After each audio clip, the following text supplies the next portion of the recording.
జీవితంలో ఏ లక్ష్యం లేనప్పుడు ఇక జీవించి ప్రయోజనమే ఉంది. కానీ నాకు ఓడిపోవడం ఇష్టం లేదు. నాకేమనిపిస్తోందంటే నేను అసలు ఎందుకు బతికున్నాను అని రోజు బాధపడుతున్నాను. అసలు ఈ పాటికి నేను చనిపోయి ఉండాలి, కానీ నేను చావలేకపోతున్నాను.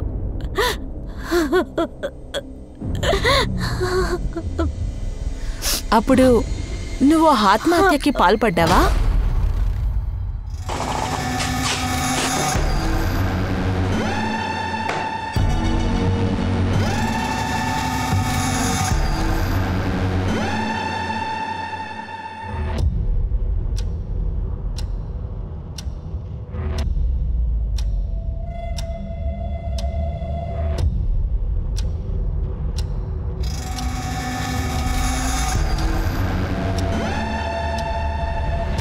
తనుజ్ సార్, నేను వచ్చేస్తున్నాను. ఇదిగోండి, బయటే ఉన్నాను.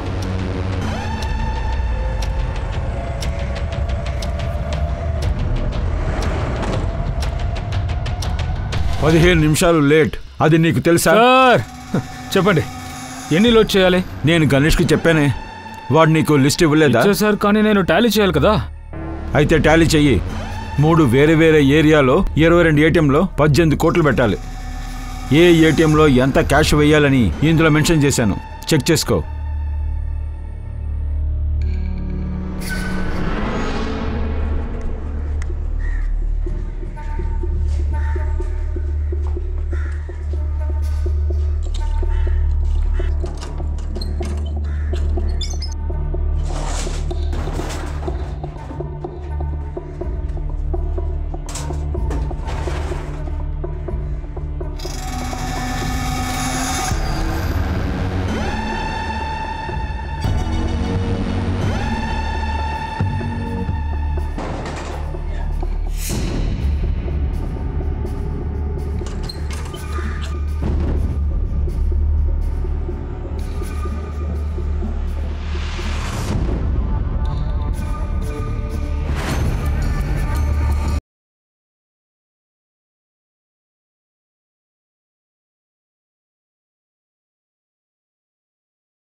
బబ్లు, వెళ్దాం పద.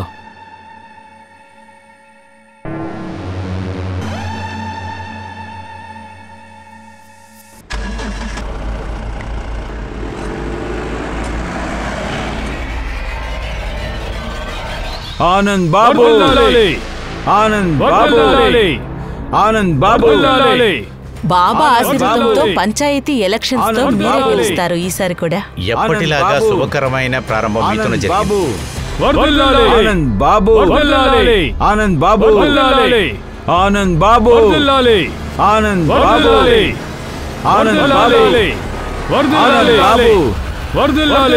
ఆనంద్ బాబు, ఆనంద్ బాబు, ఆనంద్ బాబు. ఈ ఎలక్షన్ లో నేను నామినేట్ చేయబోతున్నాను. ఈ సమయంలో కూడా లోకేందర్ నా కోసం రాలేదు కదా. మీరే వాడిని పిలవచ్చు కదా.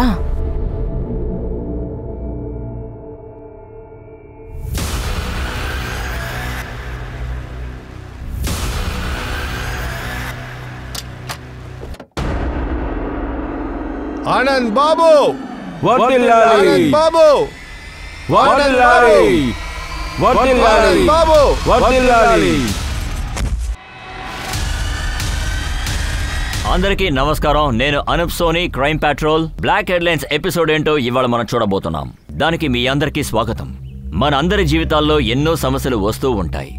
దానికి మనకి ఎలాంటి ఒక సొల్యూషన్ కూడా మన జీవితానికి దొరకట్లేదు. ఒకవైపు కావ్య తన జీవితంలో ఓడిపోయానని అనుకుంటోంది.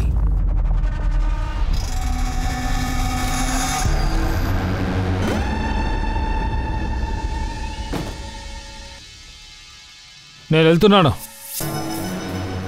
నీకేం చేయాలో తెలుసు కదా. పని పూర్తవగానే కాల్ చేయి. ఓకే, వెళ్ళలో.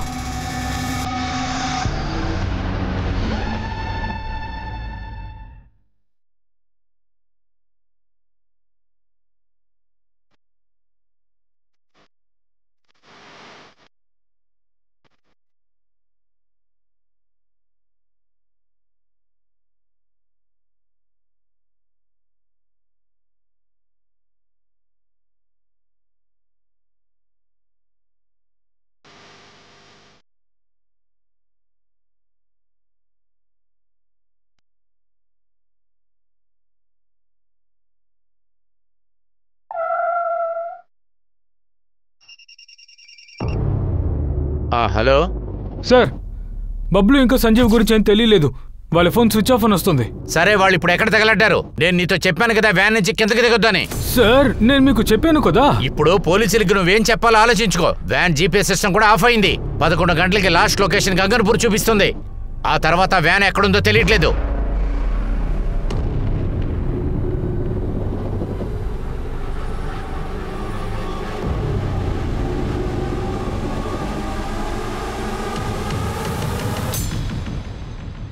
డాడీ, ఇంజెక్షన్ వేసినా నేను ఏడవలేదు. yes you are stronger. అయితే మీరు చెప్పిన చోటికి నన్ను తీసుకెళ్తారు కదా? ఖచ్చితంగా తీసుకెళ్తాను.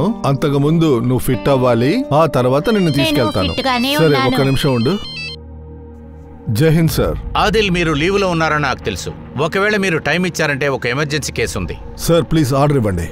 ఎల్ఎన్సీ బ్యాంకు 18 కోట్లకి సంబంధించిన వ్యాన్ కనపడతలేదు. తర్వాత ఈ కేసు మీరు తప్పితే ఎవరు హ్యాండిల్ చేయలేరని తెలుసు. బ్యాంకు డబ్బులు మన దగ్గర నుంచి వెళ్లిపోకముందే మనం ఆ క్రిమినల్స్ ని ఎలాగైనా మనం పట్టుకోవాలి. అర్థమైంది sir, I'm ready. Sub inspector Manish investigation ప్రారంభించారు. నేను ఆయనతో చెప్పి మీకు రిపోర్ట్ చేయమని చెప్తాను. సార్, మీ ఇద్దరు గార్డు డ్రైవర్ కనిపించట్లేదు. మేము అది ఒప్పుకుంటామా? వాళ్ళకు అందులో భాగం ఉందని మీకు లేదనా? బబ్లు, సంజీవ్ మీరు చెప్పే కదా కనిపించలేదు. వాళ్ళిద్దరు ఎక్కడ చెప్పండి. సార్, మీరు అనవసరంగా సందేహపడుతున్నారు సార్. మేమే సంజీవ్ బబ్బులుని వెతుకుతూ ఉన్నాం సార్. సార్ నాకు కొద్దిగా టైం ఇవ్వండి, వాళ్ళని కనిపెట్టి మీకు తీసుకొస్తాను. అలాగా? నువ్వు వాళ్ళని వెతికి కనిపెడతావు? అలా అయితే వాళ్ళు ఎక్కడున్నారో నీకు తెలుసు. సరే చెప్పు, ఎక్కడున్నారు వాళ్ళు? చెప్పు. కాదు సార్, నేను అసలు చెప్పరా. వాళ్ళిద్దరూ దొరక్కపోతే మీరు జీవితాంతం జైల్లోనే ఉండాలి. వీళ్ళిద్దరిని తీసుకెళ్ళండి. సార్ నేను చెప్తున్నా సార్. సార్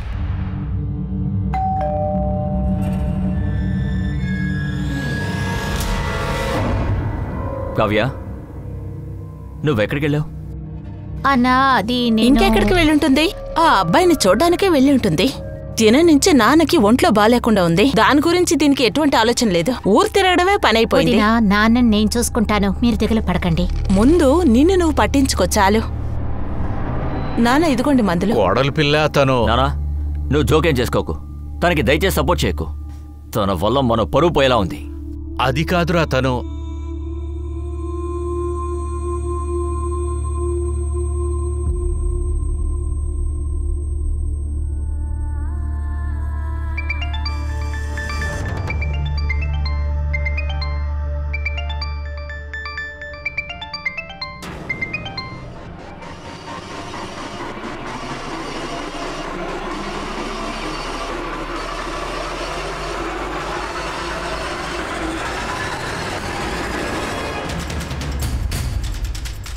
మనీష్. జై హింద్ సార్. జై హింద్ సార్, ఆ casual LNC bank Bhanumathi branch నుంచి ఉదయాన్నే 18 కోట్లు తీసుకుని బయలుదేరింది. North and north west side యొక్క 3 ఏరియాలకి 22 ఏటీఎంలో డబ్బులు చెల్లించాలి. కానీ సార్ వ్యాన్ ఏ ఏటీఎంకి వెళ్ళలేదు. ఆ తర్వాత 11 గంటలకి గగన్పూర్ ఏరియాలో వ్యాన్ జీపీఎస్ డీయాక్టివేట్ అయిపోయింది. ఆ తర్వాత క్యాష్ వ్యాన్ ని ట్రేస్ చేయలేకపోయాం. మేము గగన్పూర్ ఏరియాలో అన్ని చోట్ల బ్యారిగేడ్లు వేసేసాం, కానీ ఏ లీడు దొరకలేదు. ఆ వ్యాన్ గగన్పూర్ ఏరియాలోనే ఉంటుందేమో అని అనిపిస్తుందా? జీపీఎస్ ఎన్ని గంటలకి డీయాక్టివేట్ అయింది? 11:30కి. అంటే 2 hours. ఆ లోపు ఇదంతా జరిగింది. ఆ వ్యాన్ ఖచ్చితంగా 150 కిలోమీటర్ల వేగంతో వెళ్ళుండాలి. గగన్పూర్లోని 150 కిలోమీటర్ల రేడియస్ లో ఎగ్జిట్ పాయింట్స్ అన్నిటిని సీల్ చేయండి. అక్కడ 12 టోల్ బూతులున్నాయి. అక్కడ ఒక బూత్ ని ఆ వ్యాన్ దాటినా మనకి దొరికిపోతుంది. మనీష్, త్వరగా మనం ఆ వ్యాన్ పట్టుకోవాలి. 18 కోట్లని సేవ్ చేయాలి.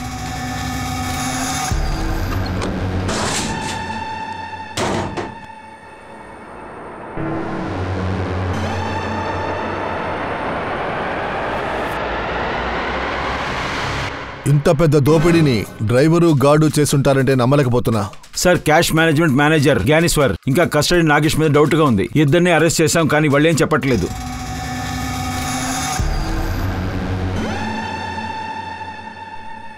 బ్యాంక్ మేనేజర్ అనుజ్ నేను చూడాలి. గార్డు డ్రైవర్ ఎక్కడ కనిపించకుండా పోయారో అక్కడికి ఫ్యామిలీ వెళ్తారు. వాళ్ళని కాంటాక్ట్ సార్. ఆల్రెడీ ఒక టీం వెళ్ళింది సార్. గార్డ్ సంజీవ్ ఇంటికి వాళ్ళ ఏజెన్సీ శాంచి చౌక్ అడ్రస్ ఇచ్చారు. అక్కడికి వెళ్ళిన తర్వాతే తెలిసింది గార్డ్ సంజీవ్ 6 నెలలకు ముందే ఇళ్లు ఖాళీ చేశారట. కానీ వాళ్ళు ఎక్కడ షిఫ్ట్ అయ్యారనేది ఏజెన్సీకే తెలియదట. సంజీవ్ ఫ్యామిలీలో ఎవరున్నారు? సంజీవ్ భార్య ఊర్మిసి. ఇప్పుడు వాళ్ళిద్దరు ఎక్కడున్నారనేది మేము కనిపెడుతున్నాం సార్. తర్వాత గార్డ్ బబ్లు. సార్ వాడు కేశవ్ బాడీలో ఉన్నాడు. అభిషేక్ని విచారణకు పంపించాను.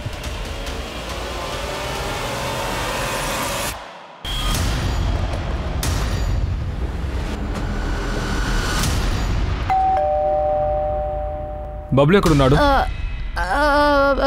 ఎందుకు మాట్లాడడం లేదు? బబ్లు ఎక్కడా? వెళ్ళి చెక్ చేయండి.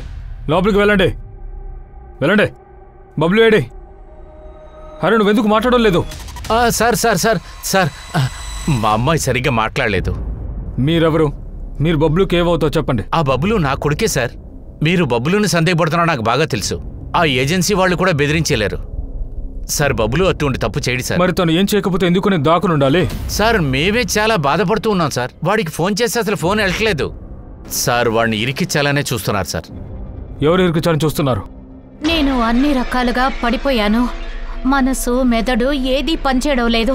డాక్టర్, నా మనసులో ఈ ఆలోచనలు పోగొట్టేలా నాకేదైనా మందిస్తారా ప్లీజ్? నాకు మందులేమొద్దు, కౌన్సిలింగ్ మాత్రం చాలు. ఇది మన సెకండ్ సెషన్. నువ్వు అప్పుడప్పుడు వస్తున్నావు. లేదు, నేను అలా రాలేను. ఇక్కడికి ట్రీట్మెంట్కి వస్తున్నానని మా ఇంట్లో వాళ్ళకి కూడా నేను చెప్పలేదు. కావ్య, మనసు బాధగా ఉండేటప్పుడు బయటకు రావాలంటే మొదటి స్టెప్ ఈ మనసు మెదడు ఉంది చూడు, వాటికి ప్రెషర్ ఇవ్వకూడదు. అన్ని నిజాలు బయటికి తీసుకురా. ఆ నిజం ఎంత చేదుగున్నా సరే. నీకేమైనా క్రైమ్ జరిగిందా, లేక నువ్వేదైనా క్రైమ్ చేసావా? ఏదైనా సరే నిజం నాతో చెప్పు చాలు.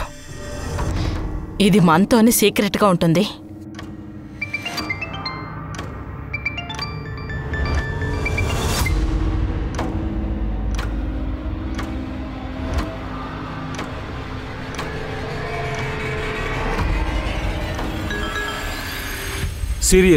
సీనియర్స్ దగ్గర నుంచి మెసేజ్ వస్తూనే ఉంది. ప్రెషర్ చాలా ఎక్కువగా ఉంది సార్. ఏదో ఒకటి చేయండి. పూర్తిగా ప్రయత్నిస్తున్నాం. ఒక మాట చెప్పండి, ఎవరి మీద అనుమానం ఉందా? క్యాష్ మేనేజ్మెంట్ మీద డౌట్ గా ఉంది. 18 కోట్లు పంపిస్తానికి ఒకే ఒక వ్యాన్ పంపించారు. బ్యాంకుకి ఆ వ్యాన్ వచ్చినప్పుడే నేను అప్పుడు పాయింట్అవుట్ చేశాను. ఏంటి పని చేస్తున్నారు మీరు? 18 కోట్లు తీసుకెళ్తానికి ఒక వ్యాన్ చాలా? నేను వెంటనే ఏజెన్సీతో మాట్లాడతాను. I can't take risk. Sir risk అంతా ఏం లేదు సార్. నేనున్నానుగా. కొంచెం ప్రాబ్లం సార్, అర్థం చేసుకోండి. ఒక వ్యాన్ ఏమో రిపేరు, ఇంకొక వ్యాన్ డ్రైవర్ ఏమో ఊరికి వెళ్ళాడు. మొత్తం నేను చూసుకుంటాను సార్. మీ పని అయితే అయిపోతుంది. You don't worry. ఒకవేళ వాడి మీద మీకు డౌట్ వచ్చుంటే 18 కోట్ల క్యాష్తో వాడిని ఎలా మీరు పంపించారు? సార్ అది నేను నమ్మాను సార్. బట్ ఐఎమ్ షూర్ ఈ రాబరీలో జ్ఞానేష్ ఇంకా రమేష్కి హస్తం ఉంది. ఆ బబ్లు సంజీవ్ ఇద్దరు వాళ్ళ మనుషులే. బబ్లు ఇంకా సంజు నిజంగానే తెలివైన వాళ్ళ లేదా మూర్ఖులా? ఇది కేవలం మనం ఊహించగలం. కానీ ఇప్పుడు వాళ్ళు కనిపించకుండా పోవడానికి ముందు వాళ్ళకి చాలా మొహాలున్నాయి. అవి ఇంకా బయటికి రాలేదు. సార్ నేను నా వైఫ్తో వాళ్ళ అమ్మగారింటికి వెళ్ళుండాలి. దానికోసమే నేను గణేష్ సార్ దగ్గర ఆల్రెడీ లీవ్ కూడా అప్లై చేశాను. అతనే క్యాష్ ఆన్ బ్యాంక్ నుంచి వెళ్ళగానే అన్నిటినీ సంజయ్ ఇంకా బబ్లు దగ్గర అప్పచెప్పి అతను వెళ్ళిపోమన్నారు. అందుకే సరిగ్గా 11:15కి నేను సుందర్వెల్లో వ్యాన్ని వదిలి దిగాను.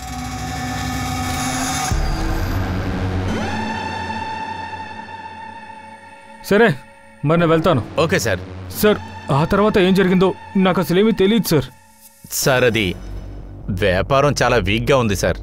3 వ్యాన్లకి అయ్యే ఖర్చుని సేవ్ చేయడానికి ఒక వ్యాన్ వాడుతున్నాం సార్.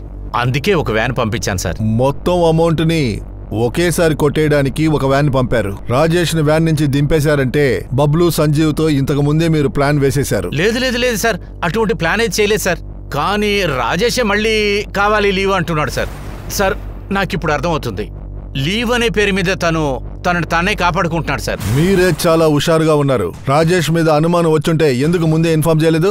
సార్ రాజేష్ మీద సందేహం ఉన్నది, రాజు బబ్బుల మీద సందేహం లేదు సార్. ఎందుకంటే 6 నెలల క్రితం కూడా క్యాష్ వ్యాన్ ని దొంగతనం చేయడానికి ప్రయత్నించారు. అప్పుడు వాళ్ళ ప్రాణాలు పణంగా పెట్టి ఆ క్యాష్ వ్యాన్ ని సేవ్ చేశారు సార్ వాళ్ళిద్దరూ. అది కూడా మంచి విధంగానే. 6 నెలల ముందు వ్యాన్ ని కిడ్నాప్ చేయడానికి ఎవరు ట్రై చేశారు? సార్ ఇంతవరకు అది ఎవరో తెలుసుకోలేకపోయాం. కానీ దీని గురించి పట్టేనగల్ పోలీస్ స్టేషన్లో కంప్లైంట్ ఇచ్చాం సార్. సంజీవ్ అడ్రస్ చేంజ్ అయినప్పుడు ఎందుకు అడ్రస్ అప్డేట్ చేయలేదు? సార్ అది బబ్లుయే తనకేదో చెప్పి ఆపుండాలి సార్. అదే జరుగుంటుంది. అసలు నువ్వేమంటున్నావు? సార్ బబ్లు చెల్లికి మాటలు రావు, అందుకే తనకి పెళ్లి కాలేదు. కానీ బబ్లు తన చెల్లికి అబ్బాయి వెతికాడు. కట్నంగా వాళ్ళు 5 లక్షలు డిమాండ్ చేశారు. ఆ డబ్బుని రెడీ చేయడానికి ప్రయత్నిస్తున్నాడు. నీకు 5 లక్షల లోన్ కావాలి, అది కూడా నీ కంపెనీలో. మర్చిపో, అది జరిగే పని కాదు. రే శాలరీ సరిగ్గా రావడం లేదురా, ఇందులో లోన్ ఎవరిస్తారు చెప్పు? కానీ రాజేష్ సార్, అనూప్ సార్ మీకు బాగా తెలిసిన వారే కదా, మీరే ఆయనకి చెప్పచ్చు కదా బ్యాంక్ నుంచి నాకు లోన్ ఇప్పించమని. సార్ తన డబ్బులు ఎక్కడా ఏర్పాటు చేయలేకపోయాడు సార్. అందుకే ఈ 18 కోట్లు చూడగానే బబ్లుకి ఆశ పెరుగుండొచ్చేమో. సార్ అది నిజమే సార్. తన స్నేహితుడికి తన చెల్లిని పెళ్లి చేయాలనుకున్నాడు. వాడికి 5 లక్షల రూపాయల డబ్బు కూడా ఇస్తానని చెప్పాడు సార్. కానీ అది నేను వద్దని చెప్పాను. ఇదేమీ కట్నం కాదు. నా ఫ్రెండ్కి వ్యాపారం మొదలు పెట్టడానికి ఒక 5 లక్షలు కావాలి. మనం గనక వాడికి 5 లక్షలు డబ్బు ఇచ్చామంటే పెళ్లి తర్వాత అది చెల్లెలకి బాగా ఉపయోగపడుతుంది కదా. అదీ కాకుండా చెల్లెల్ని పెళ్లి చేసుకోవడానికి బలవంతం చేయాల్సి వచ్చింది. అది కాదురా, ఈ 5 లక్షల రూపాయలు ఎలాగిస్తావు? నాన్న, మన వివాహ సంతోషాని కోసం మన భూమిని అమ్మేద్దాం నాన్న.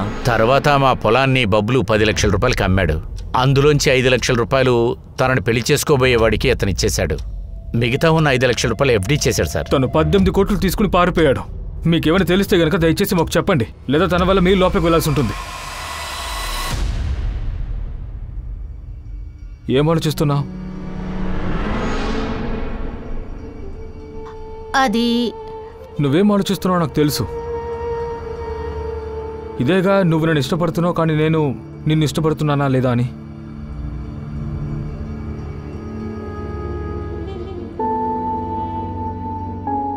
నా మనసు పూర్తిగా నేను ఇష్టపడుతున్నాను.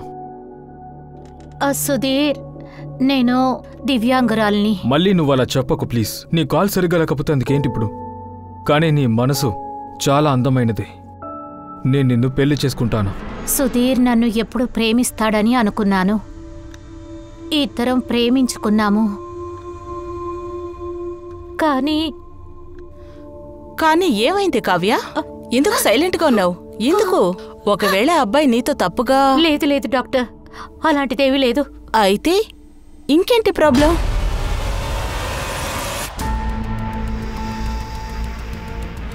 నాలుగు గంటలైపోయాయి. ఈ 4 గంటల్లో క్యాష్ వ్యాన్ 150 కిలోమీటర్లున్న రేడియస్ లో ఏ టోల్ బూత్ ని అది కెరాస్ చేయలేదు, ఏ సీసీటీవీ కెమెరాకి దొరకలేదు. ఐ స్ట్రాంగ్లీ ఫీల్ దొంగలు ఇక్కడే ఎక్కడో ఉన్నారు. పెట్రోల్ టీమ్ కి ఇన్ఫార్మ్ చేయండి. అదిగో అక్కడే సంజీవ్ కొలీగ్ మూలంగా ఊర్మి నంబర్ దొరికింది. ఇప్పుడు ఊర్మి నంబర్ మదన్పూర్ ఏరియాలో యాక్టివ్గా ఉంది.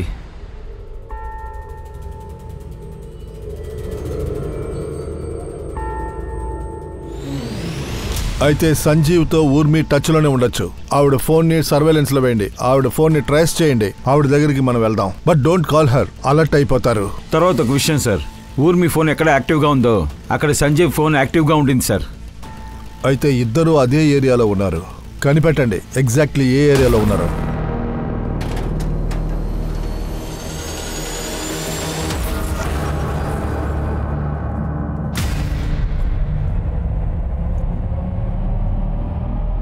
నీకు అసలు ఏం కావాలి? ఎందుకు నన్ను అవాయిడ్ చేస్తున్నావు? ఓకే, వెంటనే ఇస్తున్నాను సార్. ఒక మెసేజ్ వచ్చింది. హలో సార్, గగన్పుర అడవి దగ్గర ఆ క్యాష్ వ్యాన్ ఉంది సార్. Over sir.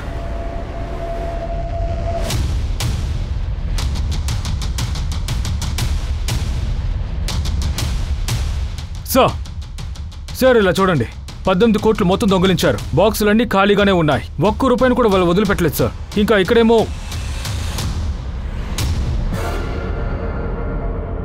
సార్ ఇందులో బబ్లు శవం ఉంది సార్. దీనంతటికీ కారణం సంజీవ్ అని అనుకుంటున్నాను సార్. సంజీవ్ ఒక్కడే ఆ డబ్బంతా దోపిడీ చేయలేడు.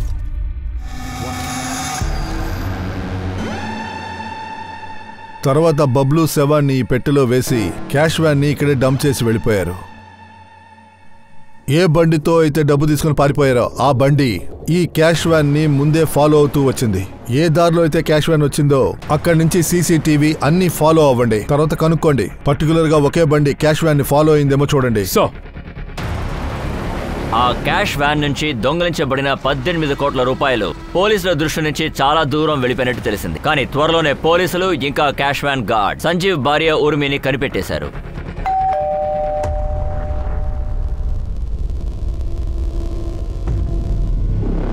ఊర్మి, అవును, లోపలికి చెక్ చేయండి ఫాస్ట్. అరే మీరెందుకు ఇలా లోపలికి వస్తున్నారు? ఏంటి మీరు పోలీస్ అయితే ఇలాగే అరాచకం చేస్తూ ఉంటారా? అరే ఎక్కడికి పైకెళ్తున్నారు? అరే ఏంటి సార్, ఏం వెతుకుతున్నారు? సార్ పైన ఎవరూ లేరు. ఎవరు సార్ పైన ఉంటారు? ఒక నిమిషం, ఆ బ్యాగ్ కింద నింపండి. అందులో ఏముంది? బ్యాగ్లో ఏముంటుంది? బ్యాగ్లో ఏమీ లేదు. అరే నేను చెప్తే వినండి, బ్యాగ్లో ఏమీ లేదు. చూసారా, ఏమీ లేదు కదా. మీ మొగుడు సంజీవ్ ఎక్కడ? ఆయన డ్యూటీకి వెళ్ళాడు. వాడు డ్యూటీకి వెళ్ళలేదు, 18 కోట్లతో ఎస్కేప్ అయిపోయాడు. ఏంటి? అవును, అది మాత్రమే కాదు, వ్యాన్ డ్రైవర్ బబ్లుని నా హస్బెండ్ అదంతా చేయరు. ఆయన జీవితంలోనే ఒక్క రూపాయి కూడా తీయలేదు. కానీ మీరేంటంటే 18 కోట్లు అంటున్నారు. అలా ఉన్నప్పుడు మా నిశ్చితార్థం ఉంగరాన్ని కొట్లోకి వెళ్ళి పెట్టరు. ఏంటి? అవును, బంగారు ఉంగరమ్మా? అది కూడా నిశ్చితార్థం ఉంగరం 7,000కి అమ్ముకున్నారు. అది కూడా ఇంటికి అద్దె కట్టడానికి. ఊర్మి, ఉంగరాన్ని అమ్మితే కూడా 7,000 దొరికాయి. ఇలాంటి కథని స్టేషన్లో చాలా విన్నాను మేడం. మర్యాదగా చెప్పండి, సంజీవ్ ఎక్కడా? చెప్పండి. అది మీరు నా బిడ్డని లేపిచ్చేశారు. వాడు ఏడుస్తున్నాడు. పాపం, వాడికి ఒంట్లో బాలేదు తెలుసా మీకు? లేదు బంగారం, లేదు. ఏం లేదమ్మా, ఇక్కడే ఉంది మమ్మీ. ఇలా చూడండి సార్, మా కొడుక్కి ఒంట్లో బాలేదు. మీరు ఇలా వచ్చి ఇబ్బంది పెట్టకండి. మనీష్ చెప్పు. సార్, సంజీవ్ వైఫ్ తను ఎక్కడున్నాడో అసలు తెలియదంటుంది. వాళ్ళని ఇబ్బంది పెట్టలేకపోయింది సార్. వాళ్ళ అబ్బాయికి ఒంట్లో బాలేదు, ఏడుస్తున్నాడు. బిడ్డని సాకు చూపించి తప్పించుకోవాలనుకుంటున్నారు. వాళ్ళకి సంజీవ్ ఎక్కడున్నారో తెలుసు, వదలకుండా వాచ్ చేయండి. సార్, సంజీవ్ ఈ హత్యలో ఇన్వాల్వ్ అయ్యాడు. అందువల్ల ప్లానింగ్ పెద్దదిగా ఉంటుంది. ఓ పని చేస్తాను, ఈ మధ్య కాలంలో వాడి యాక్టివిటీ ఏంటో కనిపెడతాను. మనీష్, 18 కోట్లు కాపాడడానికి మనం ట్రై చేస్తున్నాం. దోపిడీ జరిగి 7 గంటలు అయిపోయింది. హంతకులు గాని చేయి జారిపోయారంటే కనిపెట్టడం కష్టం. కానీ ఇంతవరకు ఒక విషయాన్ని కనిపెట్టలేకపోయింది సార్. ఆ క్యాష్ ని తీసుకుని ఏ బండిలో వెళ్ళుంటారు సార్? వాళ్ళు అలర్ట్ గానే ఉన్నారు, అందువల్లే సిటీ నుంచి బయటికి వెళ్లలేదు. 18 కోట్లు దోపిడీ చేశారు. ఇది పెద్ద ప్లానే. 18 కోట్ల క్యాష్. దాన్ని ట్రాన్స్ఫర్ చేయడానికి ఒకవేళ బ్యాగ్ కొనుండొచ్చు. ఆ ఏరియాలో ఉన్న మార్కెట్లో విచారణ జరపండి. సార్, సిటీలో చాలా మార్కెట్లు ఉన్నాయి. ఇంత త్వరగా ఎలా కనిపెట్టేది? మనీష్, చేసి తీరాలి. మన దగ్గర ఆప్షనే లేదు. Just do it.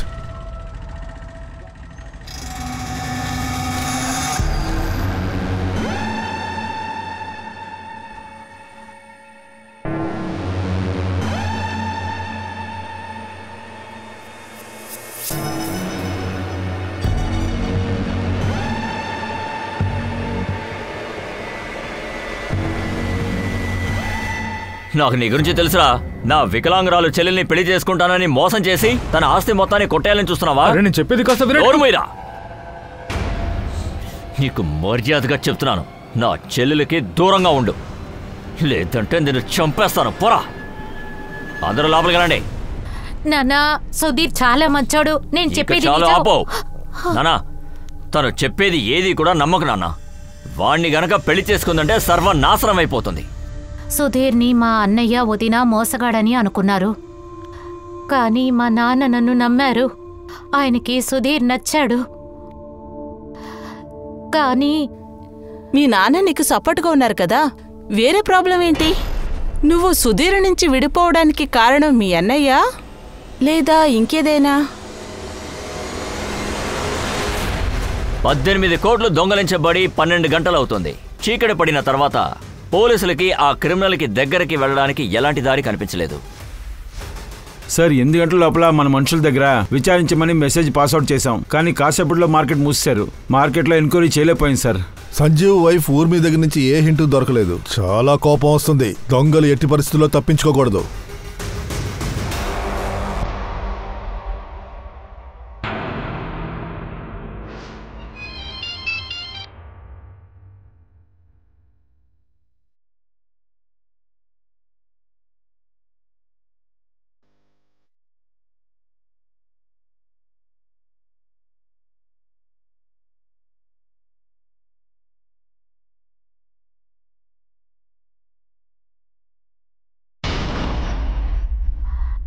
ఎక్కడికి పారిపోతున్నావు? నేను ఎక్కడికి పారిపోతున్నాను? అరే, నాకు బిడ్డ ఉంది, నేను ఎక్కడికి పారిపోతాను? నీలాంటి వాళ్ళని చాలా మందిని చూశాను. మీ లాభం కోసం పిల్లల గురించి కూడా ఆలోచించరు. మీరేం మాట్లాడుతున్నారు? నేను నా బిడ్డకి పాలు తీసుకోవడానికి వచ్చాను. నేను నా బిడ్డకి పాలు కూడా ఇవ్వకూడదా? మీరు పర్మిషన్ ఇస్తే నేను పాలు తీసుకోవడానికి వెళ్ళొచ్చా? ఛే, మనకు టైమే సరిలేదు. నీ వల్ల నేను కూడా ఇక్కడికి వచ్చి ఇరుక్కున్నాను. ఏంటి నా వల్లే అంటే? మొత్తం అంతా మీరు చేసిన తప్పు సార్. మీ వల్ల నేను ఇరుక్కున్నాను. నువ్వు ఓవర్గా డ్రామా చేయదు, అర్థమైందా? నువ్వెవరని నాకు బాగా తెలుసురా. మీరేమనుకుంటున్నారు? ఏమనుకుంటున్నారో చెప్పండి. చెప్పమంటావా నువ్వెవరని? రాస్కెల్, నీ నోరు నేను తెరిపిస్తాను. ఆ డబ్బు మొత్తం ఎక్కడికి వెళ్తా నేను కనిపెడతాను. చెప్పండి. ఎంత ధైర్యంగా నా మీద చేయి పెడతావురా నువ్వు? కొట్టగలను. ఇద్దరు అసలు ఏమనుకుంటున్నారా? ఇద్దరు ఇంకా మారలేదు కదా సార్. ఇదిగోండి ఈ మనిషే సార్. తను నేరస్తుడు కాదని చెప్పడానికి నన్ను కొడుతున్నాడు.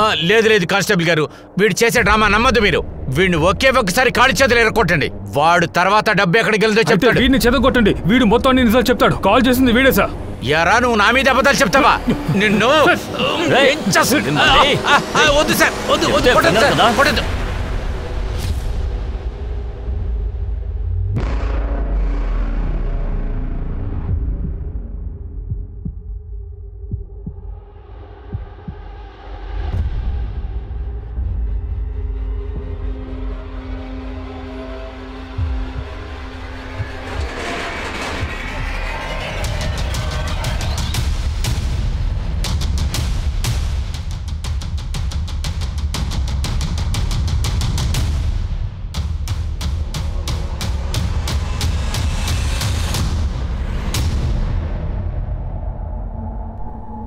సంజీవ్ బాడీయా?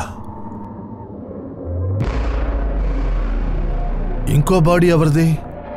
సార్, బండి రిజిస్ట్రేషన్ నంబర్ తీసి హెడ్ క్వార్టర్స్ కి పంపిస్తాను. చుట్టుపక్కల కనుక్కోండి, ఏదైనా చూసారేమో. సార్.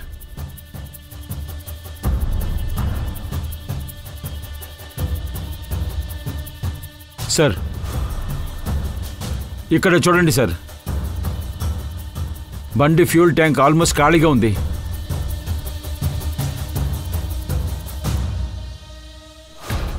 అయితే ఈ బండిలోనే తిరుగుతూ ఉన్నారు.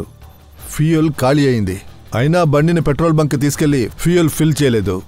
అందుకే బండిని ఇక్కడ డంప్ చేసి వెళ్ళిపోయారు. అభిషేక్, అప్డేట్ ఏంటి? సార్, నేను ఆర్టీఓలో విచారించాను. ఆ బండి గణేష్ మాత్రే అనే పేరులో రిజిస్టర్ అయి ఉంది. గణేష్ మాత్రేనా? ఇల్లెక్కడా? సార్, అతను వాకెట్లో ఉంటారు. సార్, అతను మిస్సింగ్ అని అతని ఫ్యామిలీ వాళ్ళు కంప్లైంట్ ఇచ్చారు. అతను మధ్యాహ్నం నుంచి మాయమంట. ఆ గణేష్ మాత్రే ఫోటో పంపించు ఇప్పుడే.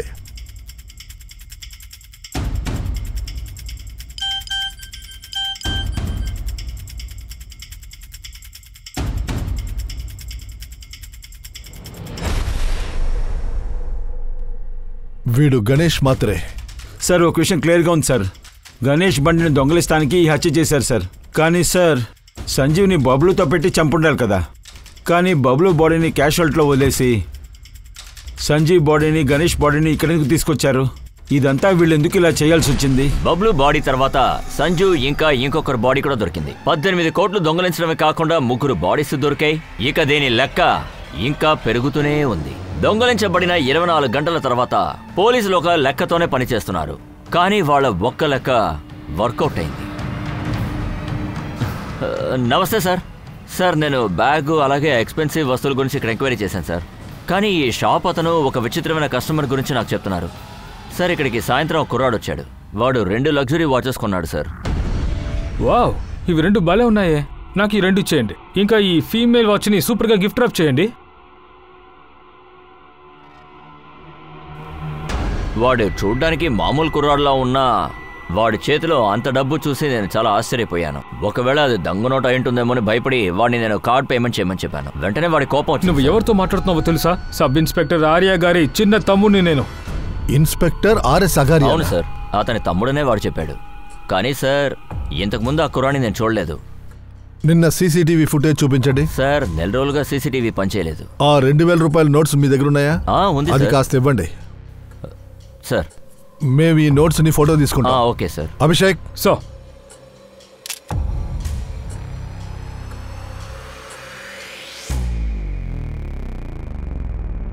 హలో సార్, ఈ నంబర్ ఆ సీరియస్ నెంబర్తో మ్యాచ్ అవుతుంది సార్.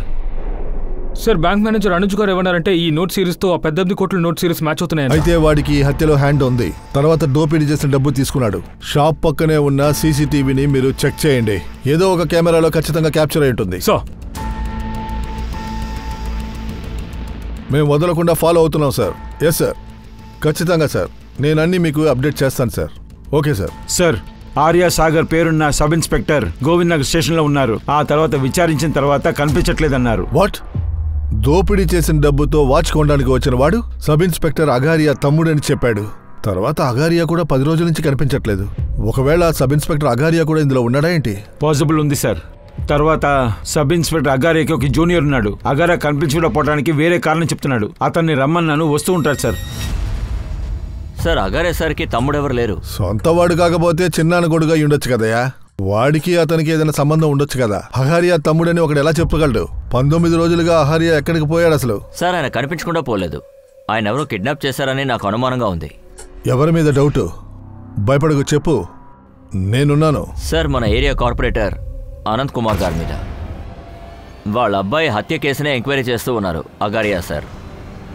ఆనంద్ గారు మీ అబ్బాయి 2nd ఫ్లోర్ నుంచి పడి ఆత్మహత్య చేసుకున్నాడని చెప్పారు. కానీ ఈ పోస్ట్మార్టం రిపోర్ట్ ప్రకారం చూస్తే మీ అబ్బాయిని ఎవరో గొంతు పిసికి చంపేశారని. వాణ్ణెవరు హత్య చేస్తారు? మేబీ మీరు. ఎందుకంటే పోస్ట్మార్టం రిపోర్ట్ ప్రకారం చూస్తే మీ అబ్బాయి గే అని తెలిసింది. ఏంటి వాగుతున్నారు? ఇలా చూడండి ఆనంద్ సార్, మీ అబ్బాయికి పెళ్లి చేయాలనుకున్నారని చెప్పింది మీరే కదా.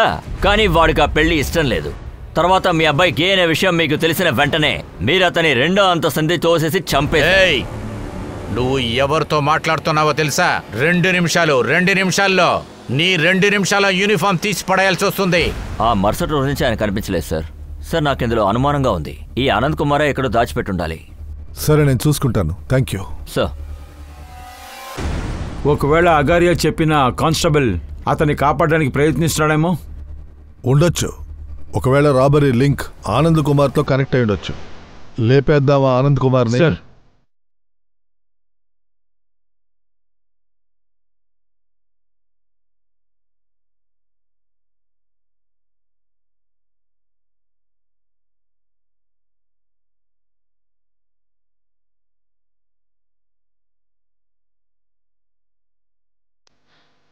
Hello, police station. కావ్య, నువ్వు దేనికి భయపడనక్కర్లేదు సరేనా? నువ్వు నన్ను నమ్ము. నేను ఏ కండిషన్లోనైనా నీతో ఉంటాను.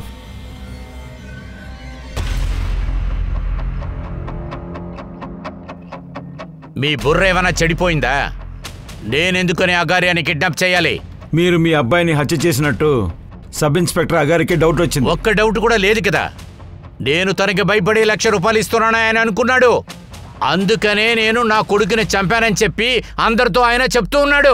ఓ అలాగా? అబద్ధాన్ని నిజంగా మారుస్తున్నారు. ఒకవేళ అగారియా సార్ బ్లాక్మెయిల్కి భయపడి. ఎటువంటి ఆధారాలున్నాయి మీ దగ్గర నేను అగారియాని కిడ్నాప్ చేసినట్లు? మీ అబ్బాయి పోస్ట్మార్టం రిపోర్ట్ని చదివాను నేను. చాలా క్లియర్గా ఉంది. ఇంకా ఒకే ఒక ఎవిడెన్సే. ఆ తర్వాత శాశ్వతంగా లోపలికి వెళ్ళాల్సిందే. కెమెరాని ఇటు షిఫ్ట్ చేయండి. ఇక్కడే. సార్ ఒక విషయం ఉంది, అది వర్కౌట్ ఉందా లేదని తెలీదు. ఏంటది? సార్ ప్రభా అనే పేరుతో ఒక సైకియాట్రిస్ట్ కంప్లైంట్ చేశారు సార్. అతని పేషెంట్ ఒక రేప్ విక్టిమ్ అంట. పోలీసే ఆవిడ్ని రేప్ చేసినట్టు ఆవిడ చెప్పారంట. ఆ పోలీస్ ఎవరు? అదెవరో తెలియదు సార్. ఎందుకంటే ఈ రాబరీ కేసులో కూడా ఒక పోలీస్ పేరు వస్తుంది కదా, అందుకే మీకు ఇది చెప్దాం అనుకున్నాను.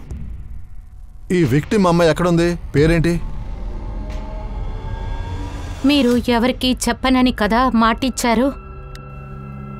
కావ్య, ఇలాంటి మనుషులు బయటున్నారంటే నీలాగే మిగతా అమ్మాయిలకి ఇబ్బంది వస్తుందమ్మా. కావ్య, నువ్వు ఎవరికీ భయపడాల్సిన పని లేదు. ఏం జరిగిందో వివరంగా చెప్పు. ఆ రోజు రాత్రి నేను నాన్న ఇంటికి తిరిగి వస్తుంటే అప్పుడే ఒక పోలీస్ అతను మా బండి ఆపాడు. అది మాత్రమే కాకుండా వాళ్ళు మమ్మల్ని బెదిరించారు. మేము పోలీసుల దగ్గరికి వెళితే వీడియో అప్లోడ్ చేస్తానని చెప్పారు. చూడండి, వాళ్ళు మిమ్మల్ని ఏమీ చేయలేరు. నమ్మకంతో ఉండండి. కావ్య, ఆ పోలీసు వాడు వీడా?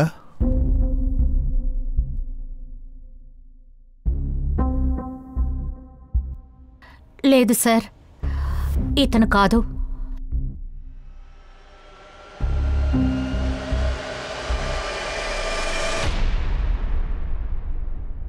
సార్, అతని బ్యాడ్జ్ మీద ఆర్ఎస్ అగారియా అని రాసుంది. ఇది ఎప్పుడు జరిగిన విషయం? నవంబర్ 7 రాత్రి. కావ్య రేపు 7వ తారీఖు రాత్రి జరిగిందని చెప్తున్నారు. ఆ తర్వాత కావ్యాన్ని రేప్ చేసిన వాడు అగారియా సార్ యూనిఫామ్ వేసుకున్నాడు. కానీ సార్, అగారియా 30 అక్టోబర్ నుంచి కనిపించట్లేదు. కానీ రేప్ జరిగింది నవంబర్ 7. అయితే అహారియాని ఖచ్చితంగా కిడ్నాప్ చేశారు. క్రిమినల్ ఆయన యూనిఫామ్ ని యూజ్ చేశాడు. సార్ అగారే కనిపించకుండా పోవడానికి ఆనందే కారణం. ఒకవేళ ఇలా ఉండొచ్చేమో. ఆ రేపిస్ట్కి ఆనంద్కి కనెక్షన్ ఉంటుందా?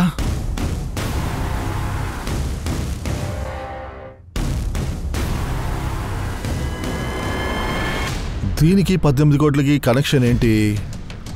అహారియా కేసు అన్ని డీటెయిల్స్ తీయండి. హెడ్ క్వార్టర్స్కి రండి, అక్కడ కలుద్దాం. ప్రేమ్, కావ్య తన ఫాదర్తో క్రిమినల్ స్కెచ్ తీసుకోండి. సార్ హెడ్ క్వార్టర్స్కి వెళ్ళు.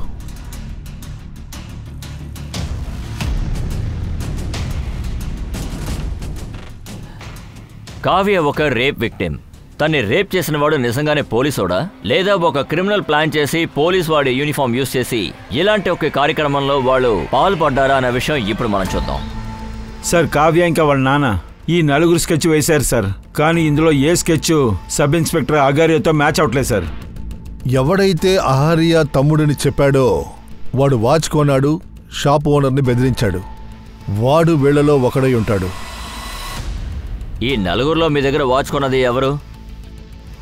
జాగ్రత్తగా చూసి చెప్పండి.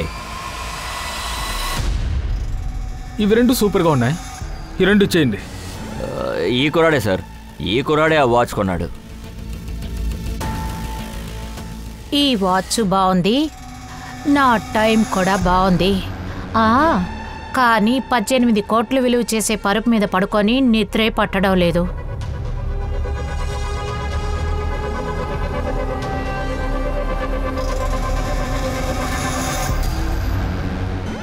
బ్రదర్స్, 18 కోట్లు దొరికిన సంతోషం. నిమ్మి చేతో చేసిన బిర్యానీ సంతోషం డబుల్ అయింది. మరిక ఈ ఎక్స్ట్రా ప్లేట్ ఎవరికి?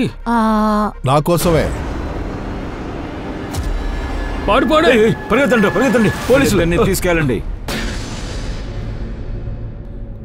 ఏంటయ్యా అలా చూస్తున్నావు? అది చెప్పలేదా? ఈ విందుకి మేము పిలిచే మిమ్మల్ని ఇక్కడికి రప్పించింది.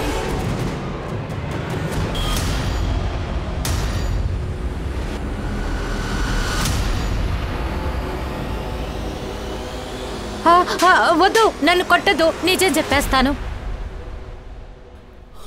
ముఖేష్, నువ్వు 5 సంవత్సరాల క్రితం ఏ బ్యాంకులో ఎంప్లాయీగా ఉన్నావో అక్కడ దోపిడీ చేశావు. అక్కడ నీ కడుపు నిండలేదా? ఇప్పుడు నీ కడుపు నేను నింపుతా. తర్వాత నీకు జైల్లో దొరికాడు మిస్టర్ జస్టిన్. ఇతన్ని జైలుకి పంపించింది ఇన్స్పెక్టర్ అహారియా. సార్ నేను వచ్చి అగారియాన్ని పగ తెచ్చుకోవాలనుకున్నాను సార్.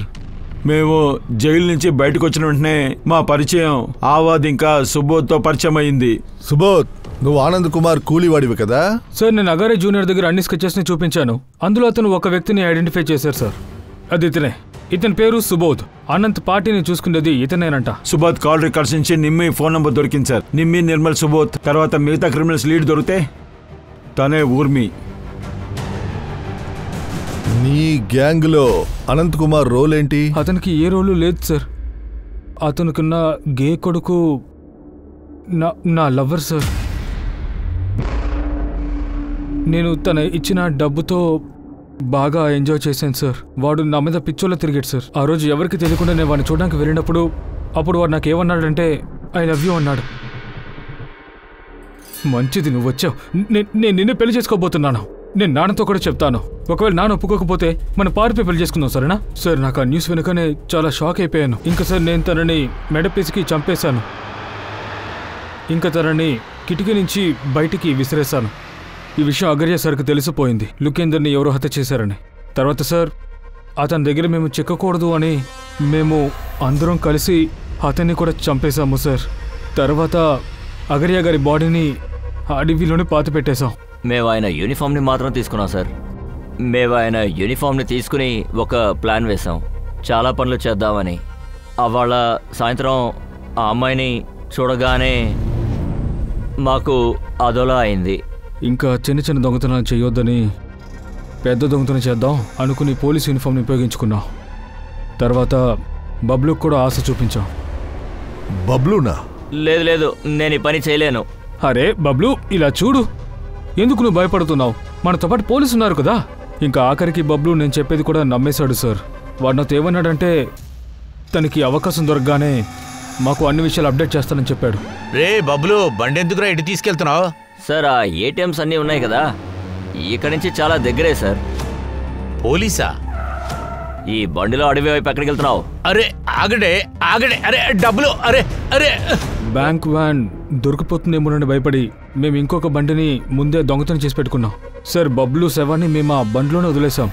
ఆ తర్వాత మా ప్లాన్ సంజీవ్ డబ్బంతా ఆ బండితో ఎక్కడైనా పాతి పెడదామని మేము ప్లాన్ చేసాం సార్. ఆ తర్వాత దారిలోనే పెట్రోల్ అయిపోయింది సార్. మా బండి అక్కడే వదిలేసి బ్యాగ్ తీసుకుని అక్కడి నుంచి వెళ్ళిపోయింది సార్.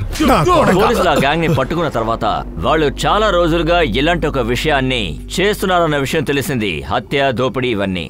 కానీ కావ్య అలాంటి ఒక విక్టిమ్ తనకి జరిగిన దారుణం గురించి తెలుసుకుని చాలా బాధపడుతుంది. కానీ మనం నమ్ముతున్నది, ఎంతవరకు కావ్య తన జీవితాన్ని గడుపుతుందో తను అంత త్వరగా ఆ బాధలోంచి తను బయటపడాలి. నేను అనూప్ సోనీని మీ నుంచి సెలవు తీసుకుంటున్నాను. మళ్ళీ మనం కలుద్దాం ఈ Crime Patrol black headlines episode లో ఇంకొక కొత్త కేసులో. అలాగే గుర్తుంచుకోండి, క్రైమ్ కి మీకు ఒక చిన్న తేడానే ఉంది, అది మీరు ఎంత జాగ్రత్తగా ఉన్నారని. జాగ్రత్తగా ఉండండి, సురక్షితంగా ఉండండి. జై హింద్.